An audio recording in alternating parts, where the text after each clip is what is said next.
Avis à la population, 8 Mont-Blanc vous présente la place du village.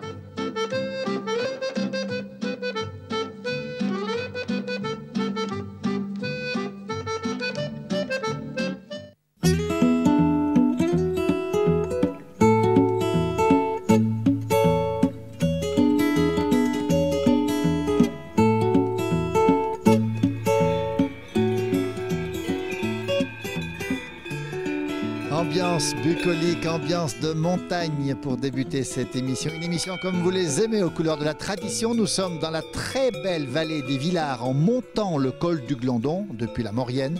Nous sommes à Saint-Colomban-des-Villars et les cloches nous rappellent qu'ici, une des grandes traditions, c'est l'agriculture. Une tradition maintenue par Adrien. Bonjour Adrien. Bonjour. Adrien, on est très heureux de vous avoir avec nous parce que vous êtes un mordu d'agriculture, Adrien. Oui, surtout de la race tarentaise. C'est une passion que j'ai, ça va faire 15 ans que je l'ai et jusqu'à mon dernier souffle, je l'aurai. Et je me battrai pour cette race et un peu pour l'abondance. C'est nos deux races de montagne et il faut la préserver. Il faut préserver nos produits comme le reblochon et surtout le Beaufort. Adrien, vous avez vécu 20 ans à Grenoble, vos parents étaient originaires de la vallée ici, vous êtes revenu, faites comme les saumons, vous revenez à la source finalement. Moi j'ai fait l'exode rural dans l'autre sens. Ouais. Mes grands-parents ont été forcés de partir après la guerre, il n'y avait plus de boulot, il n'y avait plus rien. Puis donc ils ont trouvé du boulot sur Grenoble. Mes parents après ils se sont connus ici, mais ils vivaient tous les deux aussi à Grenoble. C'était leur pays, ce n'était pas le mien. C'était mon pays d'adoption, c'était Saint-Colomban. Et l'agriculture, la tarine, et voilà, j'ai voulu revenir. Donc j'ai réussi tous mes examens pour pouvoir m'installer. Et voilà, maintenant je suis là et je ne partirai pas. Depuis 2009 hein. Depuis le 1er mars 2009, ouais. À l'époque je travaillais encore à la station comme dameur. Mais j'ai vu que je suis seul sur l'exploitation, je ne pouvais pas concilier les deux. Et l'appel de l'alpage de la tarine a été plus fort que la dameuse. Alors Adrien, la première fois que vous avez aimé une tarine, ça remonte à quand? J'avais 5 ans, c'était là, j'ai encore une photo dans mon portefeuille. Ouais. J'étais avec René Favre-Bonté, qui avait des tarines, qui m'a appris, on va dire, l'agriculture traditionnelle, le foin à la faux, la traite à la main, les carons aux vaches, l'emmontagnage, et puis tout, voilà. Et depuis, ça ne m'a jamais perdu. Même j'ai fait 2-3 stages en abondance. C'est pas ma race que je préfère, mais bon, j'en élève quand même. Comme je dis, ça met mieux en valeur les tarines dans le troupeau. Adrien, combien de bêtes vous avez aujourd'hui? Voilà, actuellement, là, je tourne avec un troupeau de 25 laitières qui sont en train de finir de véler. Et au total, avec Génis Vaux, je tourne à peu près à 70 bovins. Ça a de quoi occuper son homme toute l'année à part entière. Hein. Après l'hiver, tout ce qui ne produit pas de lait, je ne le garde pas là, ça part en pension. Puis ça revient là au printemps. Et l'été, moi aussi, j'en prends une trentaine en pension de l'Orel Quartier à Saint-Avre. Donc voilà, donc là cet été, je pense qu'on va tourner avec 110 bovins. 110 bêtes qui sont toutes derrière le col du Glandon, d'autre côté. Non, les vaches laitières sont de retour au col du Glandon. Ça va faire 50 ans qu'il n'y avait plus un troupeau laitier depuis l'année passée. Et les génisses, c'est mes tondeuses, donc elles entretiennent le paysage, donc je les mets dans les combes, puis voilà, puis elles redescendent pour la Toussaint, avec la neige généralement. Alors on a parlé de l'hiver justement, qui est long ici. Vous avez rentré les bêtes pratiquement au mois de novembre l'année dernière, sorties début mai cette année. Les laitières le 8 mai. Le 8 mai. Le 8 mai à 10h30, c'était la libération pour elles et pour moi. Alors, assez de foin ou pas pour passer ce long hiver qu'on n'avait pas vu depuis belle lurette? Non, pas assez de foin, on a dû en racheter dans la vallée. J'ai réussi à trouver du fond d'AOC, donc voilà, donc j'ai pu respecter le décret. Mais bon, ça devient de plus en plus difficile à en trouver et à respecter le décret. Et pour ça que je suis en train de voir, justement avec la COPELSA, surtout le service des performances contrôle laitier, pour décaler mes vélages plus sur milieu d'hiver, pour pouvoir mieux respecter l'AOC Beaufort et surtout pour faire le plus de lait d'été, là où le lait... Enfin, on ne va pas dire, mais c'est le lait le meilleur en alpage. Alors, vous avez lâché le mot magique, le Beaufort. Donc, c'est une destination, bien sûr, le fromage et le Beaufort en particulier. Oui, tout à fait. Enfin, après, ce que je dis, moi, j'ai surtout fait le choix de revenir ici parce qu'il y avait le Beaufort. C'est cette agriculture traditionnelle que je veux faire et que je veux défendre. Donc, voilà. Après, bon, c'est sûr, on a des inconvénients. On est à la montagne, on a la neige, on doit traire dehors. Bon, voilà, quand il pleut, quand ça neige, quand ça grêle de travers, le matin, il faut y aller, même si on est bien sous la couette. Mais bon, voilà. Il y a des moments un peu malheureux, mais il y a beaucoup plus de moments de bonheur, comme on a là. Et puis comme le jour où on met les carons et ça y est, elles savent où elles vont. Et voilà. Adrien, on sent la passion chez vous. Vous aimez ces bêtes, elles sont magnifiques. On a vu des cornets superbes, hein, guides cornes à chaque fois ou presque quand c'est possible. Et puis les cloches, ça fait partie alors du folklore. C'est nécessaire ou c'est pour les touristes les cloches? C'est pas pour les touristes, c'est surtout pour moi, puis pour elle. Pour elle, les cloches, c'est synonyme de grand alpage, de grande liberté. Et puis voilà, surtout en temps de brouillard, en début d'automne, c'est très agréable et très appréciable. C'est utile. Ah, c'est de l'utilité, oui. C'est sûr que bon, il y en a 2-3, c'est plus de la décoration, mais bon. Il faut après, faut de la décoration, il faut tout. Faut une tarine, une abondance. C'est comme une femme, il faut la bichonner, on lui offre des colliers, ben, voilà.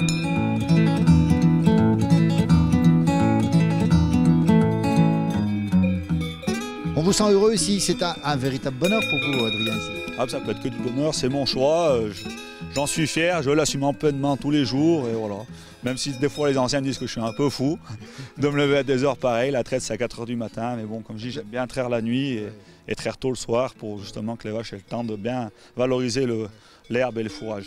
Une sieste l'après-midi quand même, qui s'impose. De temps en temps, mais là en ce moment elle est un peu rare, là, parce que là, préparer la montagnage, cette année, c'est un peu particulier. En même temps que le montagnage, il va y avoir la fenaison qui va attaquer. Donc, on va courir de partout, mais bon, ça fait partie du métier. On rappelle, on est le 12 juin. Normalement, les bêtes auraient dû quitter le village depuis combien de temps déjà? Normalement, je suis au 1er juin. Je suis à l'alpage sous le coin, là, sur les pistes de ski de Lormay. Et après, normalement, vers le 20 juin, je suis au col du Glandon. Mais cette année, je pense que ça...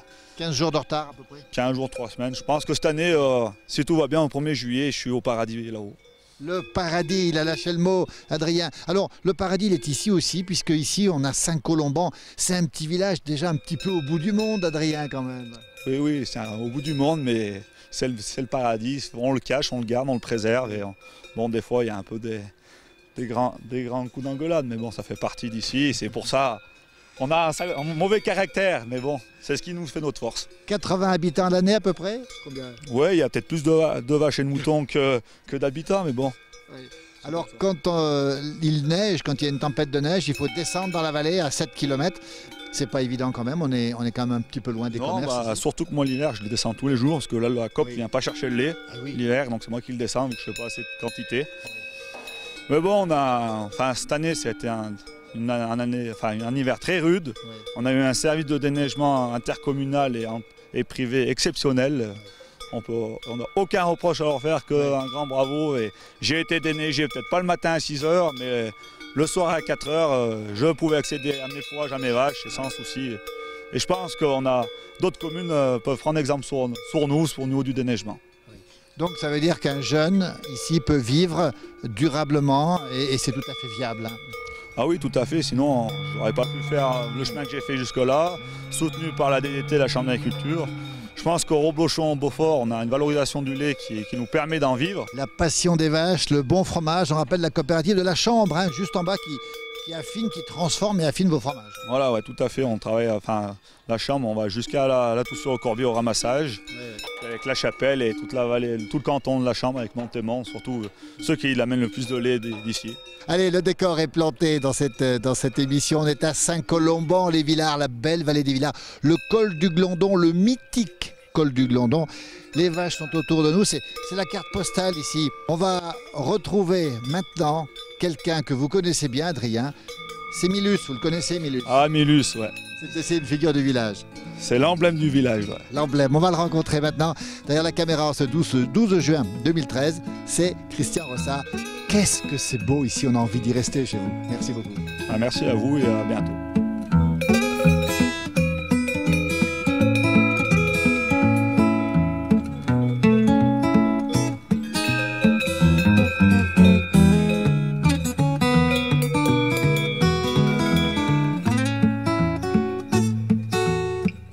Saint-Colomban, les Villards, c'est un peu le bout du monde, c'est juste avant le col du Glandon. Dans le temps, là, quand j'étais pas à l'armée, quand j'étais chez Merlin-Zrin, on me disait tu es ravitaillé par les corbeaux à Saint-Colomban. J'avais un grand magnéto de l'usine, machin là, et bon. Et puis après, il venait souvent, et puis après on a ouvert le col de Bélard, où on a mis plusieurs millions d'euros. Hein. Alors il m'a dit, bon sang, les corbeaux vous ravitaillent et vous avez des millions d'euros. Alors celui qui vous parle des corbeaux qui nous ravitaillent, c'est Milus, c'est Camille ici. Ici, on ne vous connaît pas sous le nom de Camille. Ah, pas beaucoup. Quand si, il y en a quand même, Oui. mais 80% c'est Milus. Ouais. Milus, né ici même, à 1100 mètres d'altitude, en quelle année? Eh ben, j'ai né le 5 septembre 1933. Alors, ça fait bien le calcul, vous allez approcher les 80 ans. 80 ans, le 5 septembre. Alors, on vous a surpris ce matin à l'improviste dans votre jardin ici. Mais alors, dites-moi, 80 ans, combien de mètres carrés fait votre jardin? Ça fait 1100 mètres carrés, mais j'en fais 800 mètres, parce que je vais plus loin. Ouais, alors, il y en a 800 bons mètres là. Dites donc, mais ça occupe son homme. Ah ben là, j'ai de quoi m'occuper. Hein. Alors quand c'est pas ici, c'est à la maison, bon, moi je bouge toujours.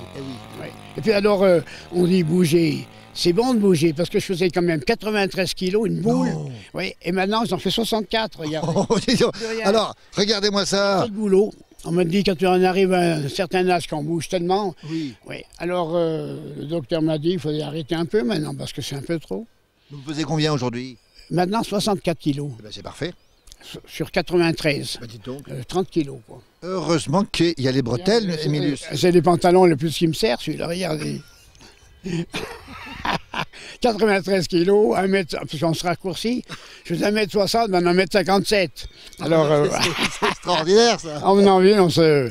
Ouais, alors, 30 kilos, c'est joli. Hein. Alors, 800 mètres carrés. Alors, vous avez planté quoi, par exemple? On est le 12 juin, vous avez déjà commencé, vous, de Ah planter bah là, des choses? oui, j'ai commencé à mettre des radis au bout. Ouais. Bon, je fais les déjà mangé. Ouais, ouais. Les radis, après il y a les rates, Des rats, 2 raies de rates, puis il y a 3 raies de pommes de terre un peu avancées, Oui, oui, 3 mois, que je mangerai vers le 25 juillet. oui, oui.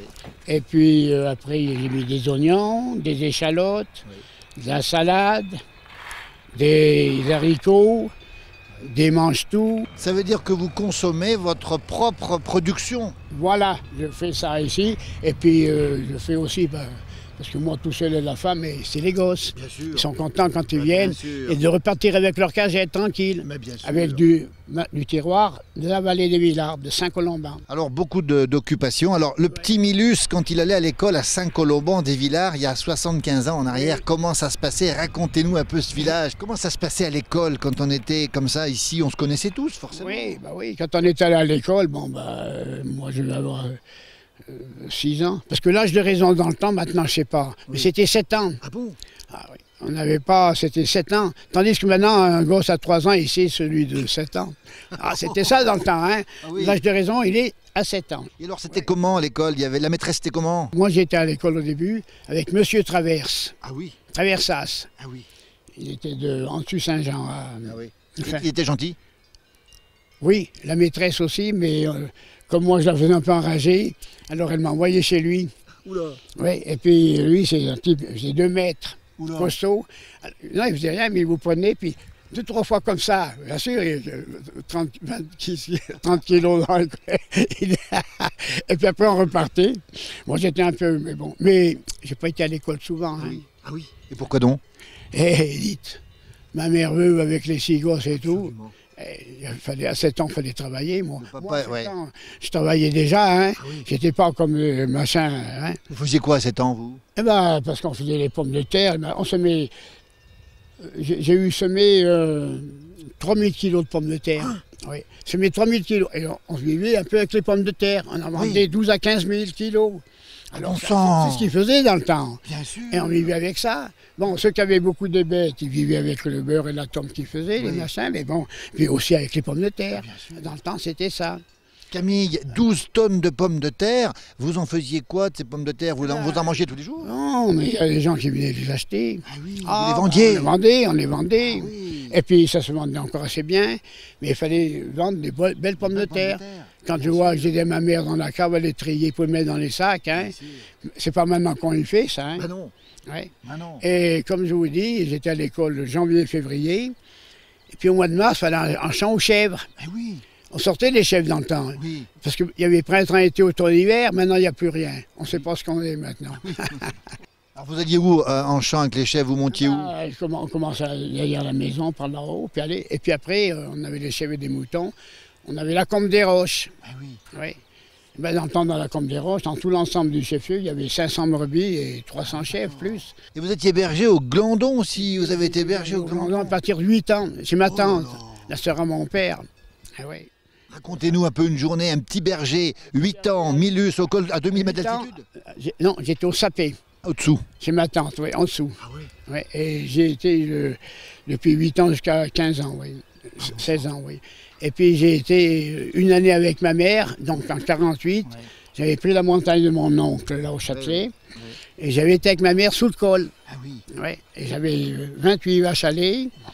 Ouais, j'avais 36 chèvres. Oh là là. Ouais, et j'avais 290 moutons. Oh là là. Qu'on mettait au Sambi. Bien sûr. Vous voyez, le Sambi, c'est ça Ouais, là-haut. là-dessus, ouais, là-dessus. On les mettait là-haut et allez. Ouais. J'étais un an avec ma pauvre mère là-haut. Eh bien, hein. Et puis, bon, heureusement, j'avais mon frère d'aîné, il travaillait aux carrières, alors le samedi, il montait. Et il apportait un peu ce qu'il fallait. Hein. Milus, c'était le bon temps ou pas, ça? Ben, pour moi, oui. Moi, voir ce qui se passe maintenant et ce que j'ai fait, parce que, bon, ouais. Et puis, à partir de 12 ans, il y avait les routes à dégager au printemps. Oui. Et puis, il y avait le grand chef des ponts et chaussées, comme il savait que ma pauvre mère elle avait besoin d'argent. Et il arrivait, il disait, donne-moi ton fils. J'avais 13 ans à peine, hein. Et je partais et avec la pelle et allez. Ah oui, à la journée. On dégageait tout le col du Glandon. À la pelle? Eh bien, bien sûr, tout à la pelle, hein. Milus, on dégageait à la pelle le col Tout à du la Glandon? pelle, oui. Tout à la pelle, on était 15-20 ouvriers et tous les jours et aller pendant, je sais pas, un bon mois plus, ouais. Oh là là. Tout à la pelle. Hein, c'est pas comme maintenant avec des engins, hein. Ouais. Alors, ouais, j'avais resté 2-3 ans qui me prenaient, oui. Ah ouais.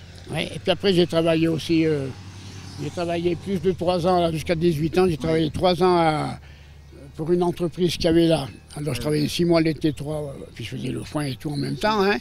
Et après, 18 ans et 5 jours, je suis rentré aux eaux et forêts. Ah oui. Ouais, parce que les eaux et forêts, j'étais déjà un peu intelligent. Oui. Les eaux et forêts, c'est l'État. Et oui.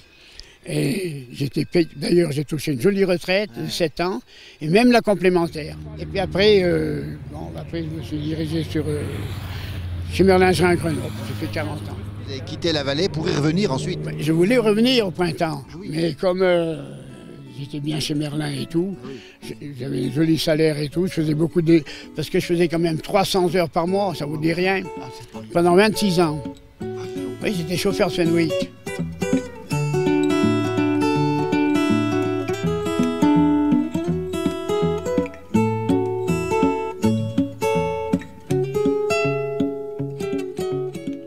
Camille, revenons un peu à Saint-Colomban-des-Villars. Des mulets, il y en avait beaucoup ici. Ah oui, il y en avait. Moi, j'ai gardé un cheval pendant 11 ans. Vous pensiez que ça pouvait disparaître un jour le mulet ou pas? Ah moi, je pensais assez jamais, mais... Parce que c'est-à-dire, voilà ce qui s'est passé. À partir de 58, les jeunes sont partis. Alors, ils ont goûté de la ville, et après, on va pas retourner goûter le terrain, là. Hein. Et puis, aller de fil en aiguille, puis on est parti, quoi. Comme moi, j'ai fait. Bien sûr. Alors, il y avait plus de neige dans le temps ou pas ici? Ah oui, il y avait de la neige, hein. Oui. Oh là, dans le temps, oui. Mais alors, une tempête de neige, on était bloqué à Saint-Colomban-des-Villars. Je vous dis une année, là, en 48, 49, là, il y avait 9,50 m de neige dans l'hiver, au village La Châle. Et le col du Glandon, alors vous êtes monté en vélo au col du Glandon? Ah oui, dans les années, c'était en 44-45, j'avais 12-13 ans. Oui. Ouais. Ah, mais j'allais avec un Girard Desroches, Girard Robert, on a eu fait Saint-Jean, Saint-Colomban, sans mettre les pieds par terre. Avec des mollets de fer. Ouais, voilà, des mollets en fer. Le col du Glandon, il passe depuis toujours, vous l'avez toujours connu le col du Glandon? Ah le col du Glandon, je l'ai toujours connu, oui. De l'autre côté, c'est quel village de l'autre côté? L'autre côté, c'est la col de la Croix de Fer. Ouais, et en bas, en descendant, on va au barrage de Grand Maison, ça s'appelle. Et après, il y a Rivi d'Allemand, Amont, et puis il y a la plaine pour aller sur l'Alpe d'Huez. Mais ici, on n'est pas un peu loin de tout quand même. Ici, on est le dernier village. Ici, pratiquement, on n'a rien. Le pain, comment vous faites? Le pain, on a un boulanger. Ouais. On a Il est ouvert en ce moment? Oui, il est ouvert et on a un bon boulanger surtout. Boulanger, pâtissier. Mais autrement, à part ça, on n'a qu'une épicerie. On est obligé de descendre à Saint-Étienne-de-Cuine, à Intermarché. Et la station de ski, elle date de quand? Oh, la station de ski, elle est... Vous l'avez vu naître? Ah oui, parce que quand on a commencé à avoir le premier téléski, c'était en 68-10 par la pierre là-bas. Ça a changé la vie du village. Oui, ça a changé. Avant, quand on faisait les courses, il fallait tout monter à pied. Hein. On faisait la course de l'Ormée, qu'on appelle, là, où maintenant il y a le grand téléski. Hein. Eh bien, on arrivait en haut, il fallait damer la piste. tout le long là. Et en arrivant en haut, on vous appelait pour faire la course. Et tous les boss et tout, tandis que maintenant, c'est tout plat. C'est un tapis. C'est un billard, maintenant, comme on dit. Alors, finalement, les changements de société, c'est bien ou pas bien? Ah bah, pour moi, c'était mieux avant. Hein. Moi, dans le temps, il y avait du monde, il y avait ceci, ça, le soir, on s'amusait. Hein. Les veillées, il y avait les veillées. Il y avait des veillées, puis tous les jeunes, tout ça et tout. Ah non, c'était... Puis il y avait du monde à Saint-Colomban. Hein. Ah bah, tous les jeunes, tout ça et tout, on y était un paquet. Hein. Les filles, les garçons, tout ça, c'était... Les garçons allaient chercher les filles, où ici? À quel endroit? Ah bah, les filles, venaient autour de nous. Il y en avait un paquet, hein. Ah, on était des bons jeunes, hein. Il y avait de la vie, il y avait de la vie. Voilà, mais tandis que maintenant, c'est plus ça, maintenant. Ouais. Maintenant, les jeunes, c'est la voiture, c'est... Ils n'aiment pas trop ça, quoi. Ouais, ça a changé, quoi. Et puis alors aujourd'hui, on mange un peu différent. Vous êtes resté bio, mais on mange un peu... Oui, ben maintenant, voilà, oui. Ben dans le temps, c'était... Hein, c'était pas les menus comme maintenant. Hein. Il n'y avait pas 3-4 casseroles sur la table, et ainsi de suite. C'était quoi le plat typique dans le temps? Voilà, dans le temps, on mangeait beaucoup de la matouille. La matouille. Je sais pas, elle se fait encore maintenant. La fameuse matouille. Voilà, et puis la polenta. Alors la matouille, c'est quoi? Eh ben la matouille, c'est des pommes de terre qu'on fait cuire dans une grosse casserole, là, et puis avec un pilon. On les pile bien comme il faut, et puis il ne faut pas avoir peur d'avoir des plaquettes de beurre, jusqu'à ce que le pilon colle plus, la matouille colle plus là autour. Et puis vous mettez du fromage dedans et tout, un régal. Alors bon, moi j'y mange avec des saucisses passées à la poêle, mais d'autres ils mangent avec eux. Mais c'est impeccable. Et maintenant la matouille, elle est revenue à la mode. Et ça tient au ventre. Et puis ça tient, voilà. Elle n'a pas besoin de tant de petits plats. Tandis que maintenant, même qu'à les gosses et tout, la femme, 3-4 plats sur la table. Là. Et dans le temps, il y en avait un, c'est tout. Hein.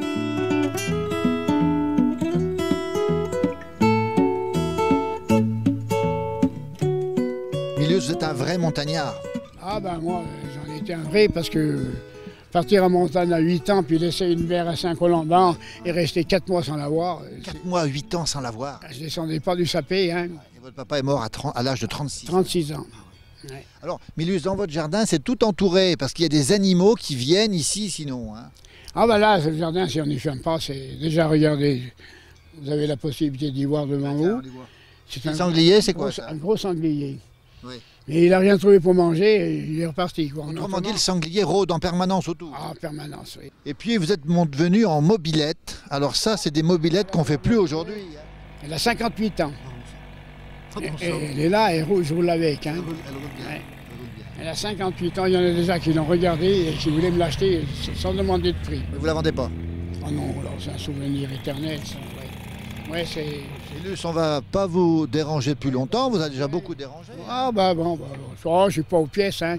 Il n'y a pas de chef. Il n'y a pas de chef. Ah, dans le temps, il y en avait un, mais bon. Et puis on aime bien votre tenue, nous, le pantalon de travail, on l'a dit, les bottes, oui. Et puis la chemise de bûcheron. Ah bah oui, la chemise, voilà. La chemise, ça, c'est la chemise de tous les jours. Elle est chaude, tous les jours, oui. C'est là, oui. C'est montagnard, c'est la chemise du montagne. En ville, on ne les porte pas, ces chemises. Du montagne, oui. D'un vrai cultivateur, comme on me dit. Oui. Et puis la casquette du Crédit Agricole. Voilà, le Crédit Agricole où j'ai tout l'argent. Milius, on va vous remercier beaucoup parce qu'on a passé un bon moment avec vous. Je suis content de parler un peu avec vous. Hein. Oui. Et puis surtout de parler du Mont Blanc, que j'ai connu et reconnu. Moniteur, on le rappelle, aux Ouches en 1954. Hein. Pas beaucoup qui l'ont connu, hein. Moniteur auxiliaire, hein, juste pour commander le machin. Milius, on va vous remercier beaucoup pour ce moment qu'on a passé ici. Voilà, moi je suis content de vous avoir vu ici. Hein. Oui. Parce que je vous ai reconnu, là j'ai dit bon sang, il me semble tout de suite. Ah oui, on s'était déjà vu. Et pourtant du bout du monde. Hein. Et du bout du monde, hein. Ouais, bah oui, mais oui.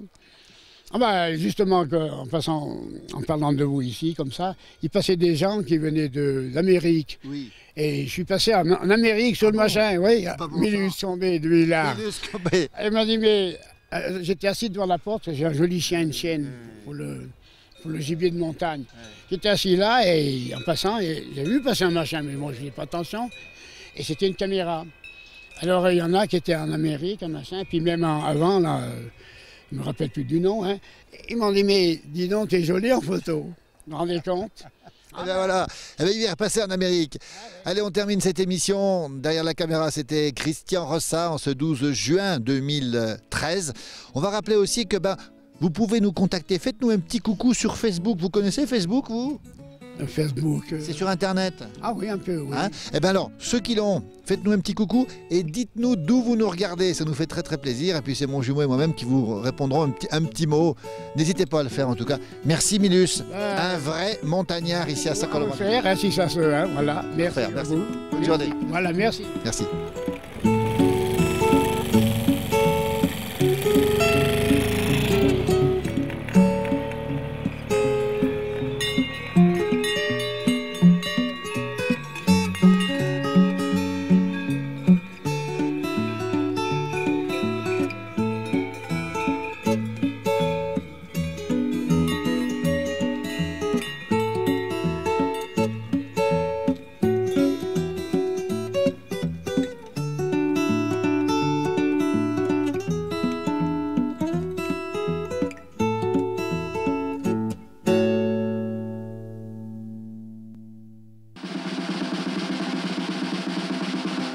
Avis à la population, Huit Mont Blanc vous a présenté la place du village.